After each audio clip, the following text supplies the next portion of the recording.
I'm Corey, and this is the Hardcore Skeptic Examines. Hey folks, and welcome to the Hardcore Skeptic Examines, the podcast that takes a very long look at a particular subject through a series of interviews and commentary. This is the 12th episode in the first season of this show, and the subject is social justice. So, Kristi's had a little chat with someone by the name of Corey, who runs a podcast called Brainstorm Podcast, and he has a series in which he has titled A Hardcore Skeptic Examined. And I'll show you how truly hardcore this guy is. This was left on the comment section in Kristi Winter's video in which she mirrored this chat. Corey here, I just want to say thanks to Kristi for coming on the show. It was truly an honor to have someone of such high caliber talk with me about feminism and social justice. Anti-SJW types don't want to admit it, but they do not represent skepticism. Skeptics from around the world see and accept the evidence provided by the social sciences and are committed to creating a more just society for everyone. Most of us live in the podcasting world though, and not on YouTube. Anyway, thanks so much again for coming on and for hosting the video of it on your channel. You're so truly hardcore a skeptic, Corey. About as attractive as Ursula from The Little Mermaid. You're just so hardcore. So we're going to go through this video as I'm getting really sick of these social justice warriors claiming they are the true skeptics and that we should all just be blacklisted from the skeptic community. It's frustrating. It's like when Jess Phillips tried to reclaim the internet. It was never yours, so please just go away. So as for current events, I want to touch on something. There was a conference the weekend of September 30th, 2017. There was some talk of a tweet from Carl, or Sargon of Akkad, where he tweeted that he wouldn't even rape a sexual assault survivor. My mama's so poor she walks down the road with one shoe. And if you ask her if she lost a shoe, she says, no, I found one. So Corey's skeptic ability is so poor, and so is the claim that Jess Phillips was actually sexually assaulted. That joke actually works, okay? It works. And I'll show you why Jess Phillips most likely wasn't sexually assaulted. As after a cursory research on Google, I found basically this article, which it just sounds like it was from the 1800s. So apparently, she was a victim of sexual assault when she was a young woman. This was when she was trying to censor the internet. And like I said, it's from like the 1805. So in 1805, Jess goes to the bar to get a pint of mead.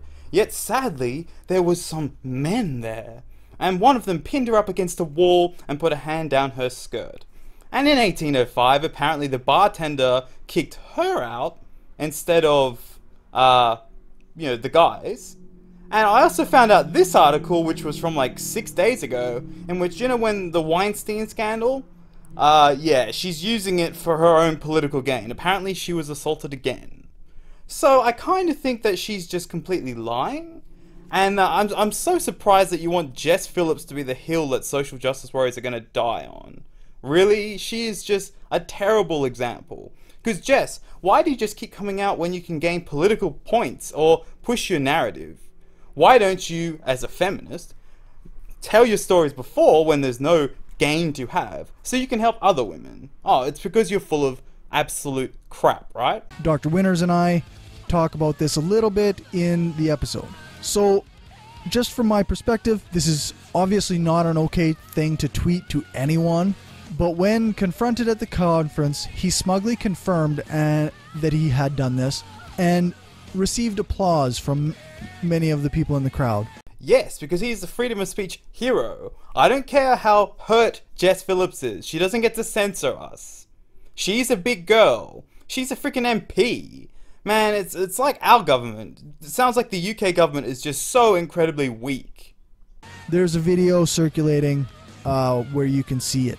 This has raised concerns by many about the kind of community that we're creating for atheists and skeptics. I don't care what you think about a community that we are creating.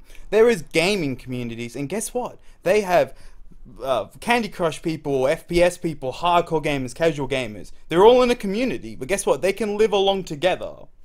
You guys just need to make a Skepticism Plus or New Skepticism if you're not happy with it. But I'm sorry, if you kick out all the biggest members in your group, then your group's just dead. If Kristi Winters is going to be your heroine of the skepticism movement, then the skepticism movement is officially over. when like Sargon has 716k and Kristi has like 5k. Really, yeah, I'm gonna take the side of the 5k person that's trying to censor everyone just because she doesn't like them. You're so hardcore, mate. You're such a hardcore skeptic. I'm so glad there's people in this movement like yourself. And whether women can feel welcome or safe.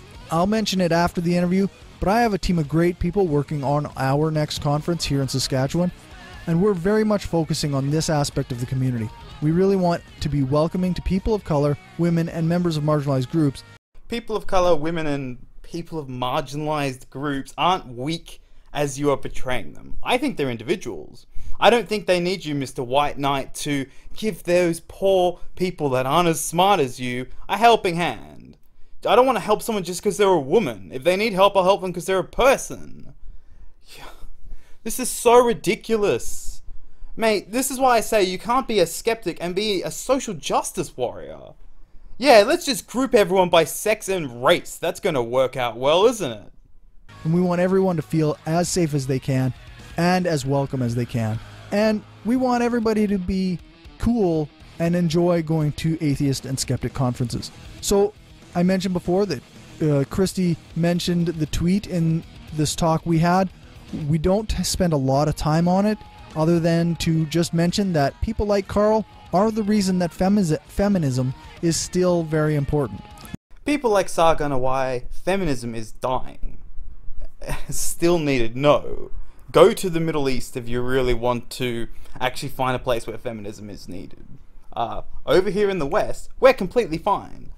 More and more people are saying they're not them anymore, so it looks like you've lost. This is something that I've felt for a while, and I think it bears repeating many times over. So with that said, I want to kind of just say, like, let's keep moving forward.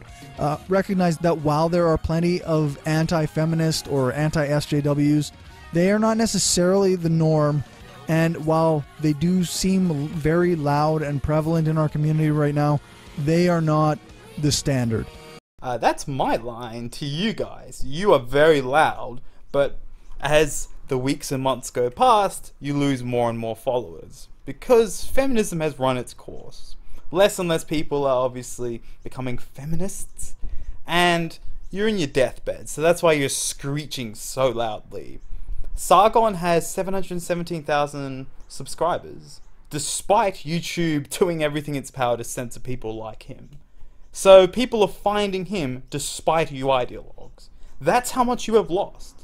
You have YouTube, Google, governments, the media all on your side, and you're still losing. We've seen your ideas, and they've been found wanting. So please, just go away. And we can still repair this community and our relationships with each other if we keep pushing forward. So with that said, you can kind of tell where my thoughts lie in relation to feminism and social justice. So despite a reputation I seem to be getting, I think that I'm definitely not true neutral on the subject. Whoever's saying you're true neutral is completely lying to you. You're a complete ideologue, as I've shown from your comment below. It's ridiculous, mate. I think that's just, you know, where you sort of insult yourself, but you're actually bragging. You're not true neutral whatsoever. You're far, far left. That's why this really bugs me. If you think you are neutral, then your ideology is warped. Incredibly warped. But I don't think that takes away from this interview. Kristi was an awesome guest, and for the near hour that we spoke, it flew by. I hope you enjoy it as much as I did.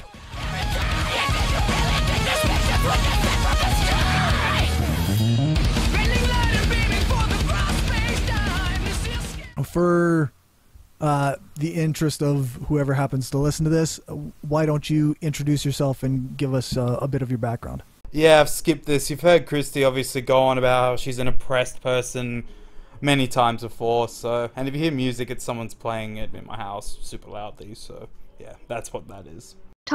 When I hear the word social justice, what I mean is that a person gets up in the morning, they go about their day, and they experience the maximal amount of liberty and dignity that they can until they go to bed. And everyone has a similar experience. So you're probably going, Declan, that sounds fine, right? No, the similar experience is where Kristi's argument falls apart. I don't want people to have similar experiences. I want people to obviously have equal rights under the law. But in a free society, you are going to have people that want to be doctors, people want to be nurses, people want to be stay-at-home mums, stay-at-home dads. There you go, Kristi, that's for you. That's the point. You will have what these people deem as inequality of outcome by choices. I don't want some Borg collective. I'm sorry, Kristi. People having the same, just similar experiences in life across the board doesn't sound very fun as society. Because instead of bringing everyone up, it always just drags people down. So we will just have a ruling class, and then us plebs will be completely screwed forever. Fantastic. But hey, it'll be a similar quality of life for all of us, except for basically, you know, the top 0.00001%. So I guess one of the things that a lot of people have said is that all this focus on individual groups is actually causing more division than it is helping bring people together. What do you think of that? That sounds like a great argument for the status quo. You're so truly hardcore, Corey. Yeah, laugh at her obviously false statement. Come on. She is the status quo at the moment. Feminism has been ruling for a long time. And how is Kristi, how is grouping people based on arbitrary characteristics helping the status quo?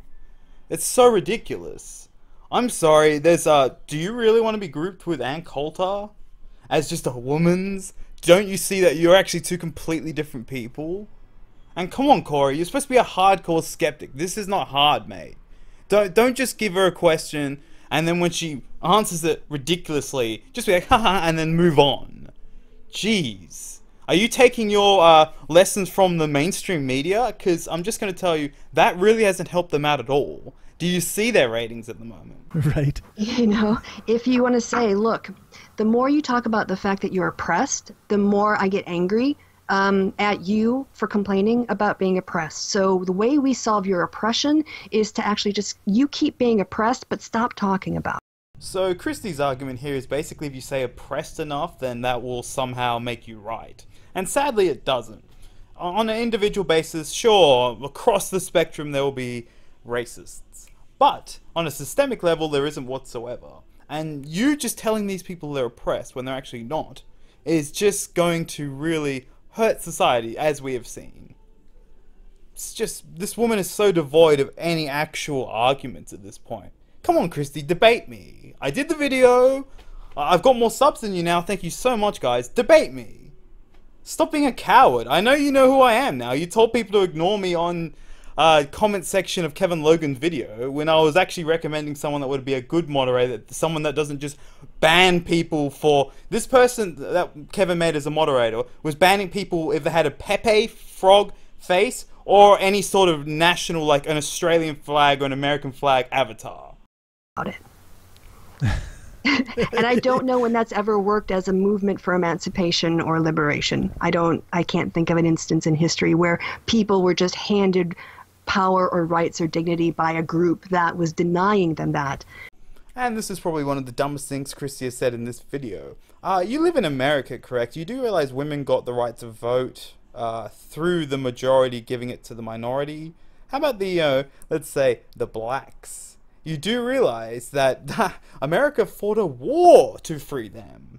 And that was the majority fighting and dying to freeing the minority. Have you looked at history whatsoever? You do realize that if American men were just like, we just don't want women to vote, or we just 100% all of us just want segregation just because we're white, they never would have got it. They would have just criminalized any sort of protest and made the jails despots. And then, there you go. It would disparage anyone from ever doing it. If America was actually this bad, that's what they would do in a heartbeat. You'd never have the numbers. There would never be people that... You'd never be able to get enough people that would go against it if white people actually just were like this. Kristi. You're so dishonest. I know more about your history than you do, apparently. Without them doing anything for it. Yeah. So, I mean, there is... Let's just be honest about all political movements, though. If you look at the history of political movements in democracies, people on the, let's take the left, the suffragettes. Let's take desegregation, shall we? Do you really think that the violent protests were more moving than, say, Rosa Parks or Martin Luther King? Do you really think that if Rosa Parks and Martin Luther King just weren't there, and there's just people that were taking their tactic like that weren't there, that you ever would have got anything? I actually think the violent protests hurt the movement, not helped.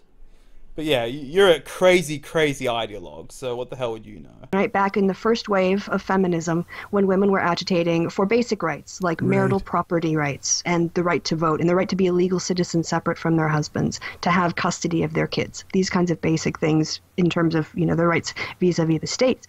There were a group of women who rejected violent means. They rejected things that would be shocking. They thought that they should be moderate. Because it hurts the movement.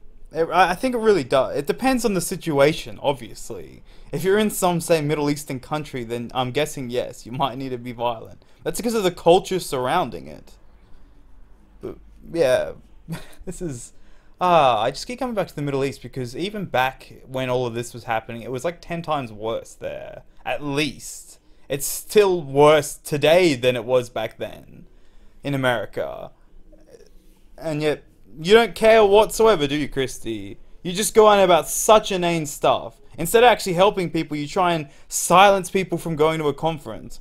Jeez, you are such a great person. And Corey, you're so hardcore a skeptic, bud. You've seen the movie Hidden Figures. Yep. About, yeah, oh my god, fabulous. Everyone should really, it should be shown in schools. No kidding, yeah.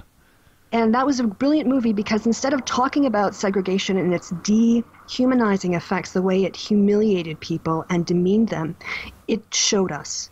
Yeah. It showed us the main character having to go 40 minutes to relieve herself because there was no place in that building that she could go because it was only for white people. Yeah, I think I might leave it there. Kristi, I thought it was okay. It wasn't amazing, but it wasn't awful either, so we kind of agree a little bit there, I guess. But that just brings me back to if all white people were just like a Borg collective, there'd still be segregation today. And that's, see, a majority giving rights to a minority. This is the thing, Kristi. If you really think violence would work, this is, like I said, this is what would happen. They would be violent, they would be arrested, they'd be chucked in jail, the jails would be awful, and there you go, end of the violent movement. This is all predicated on the fact that, you know, just all whites were just mega racist back then, which they obviously weren't. But yeah, I'm getting incredibly tired, like I said, of these particular individuals stating they are actually skeptics, in which in fact they're not, and then claiming that we are going to have to be blacklisted so that they can reclaim something that was never theirs. That's the entire point of why I did this video. I'm just getting sick and tired. Exactly like Jess Phillips. You guys are exactly like her. You want something that was never yours, and then you're just going to do anything to achieve your objective.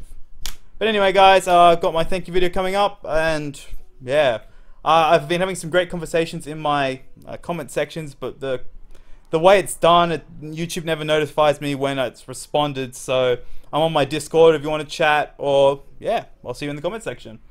Like, comment, and subscribe if you haven't already, and I'll catch you later. And Corey, hardcore skeptic buddy, please change your series name. You are not a skeptic at all, it seems, and definitely not a hardcore one. But remember, please go back to praising Kristi Winters, because she's just such a wonderful human being. So great. So great.